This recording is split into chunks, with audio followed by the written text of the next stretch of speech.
রংপুর বিভাগের একটা ইন্ডাস্ট্রির ভিতরে আসলাম।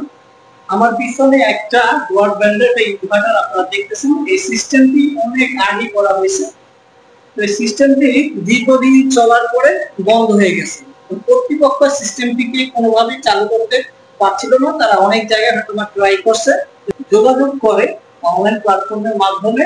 আমি চেষ্টা করেছিলাম তাদেরকে কিছুটা হলেও তাদের ইনভার্টারের যে সমস্যাগুলো ছিল টেকনিক্যালি ওই ত্রুটিগুলো সমাধান করে প্রোডাকশনের জন্য রেডি করে দেওয়ার জন্য। তো আজকে এই ইনভার্টারটি সাকসেসফুলি কমপ্লিট করে দিতে পারছি। তাদের এই দীর্ঘদিনের ইনভার্টারটিকে আজকে চেষ্টা করেছি ইনভার্টারটিকে প্রোডাকশনে নেওয়ার জন্য। তো এটি অলরেডি কিন্তু আউটপুট দেওয়া শুরু করে দিয়েছে।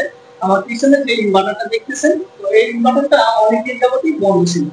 তো আজকে সকাল থেকেই এখানে কাজ করতেছি এই ইন্ডাস্ট্রিতে। তো এখানে আসলাম তাদের যে ইনভার্টারটি কি কারণে বন্ধ ছিল, কেনই বা ইনভার্টারটি এতদিন যাবত বন্ধ অবস্থায় ছিল, কোনো কাজ বা বেনিফিট তারা পাচ্ছে না, সকল সমস্যারই কিন্তু সমাধান আজকে করে দিলাম। কাজ করে আমার পিছনে যে ইনভার্টারটি দেখতেছেন, এটি হচ্ছে 100 কিলোওয়াটের একটা অন গ্রিড সোলার সিস্টেম।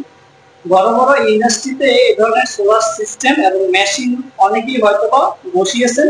দীর্ঘদিন আউটপুট পাওয়ার পরে মেশিনগুলো এখন আপনাদের বন্ধ অবস্থায় আছে, কারণ হয়তো চালু আছে বা মেইনটেনেন্সের কারণে, মেইনটেনেন্স না করার কারণে বন্ধ হয়ে গেছে।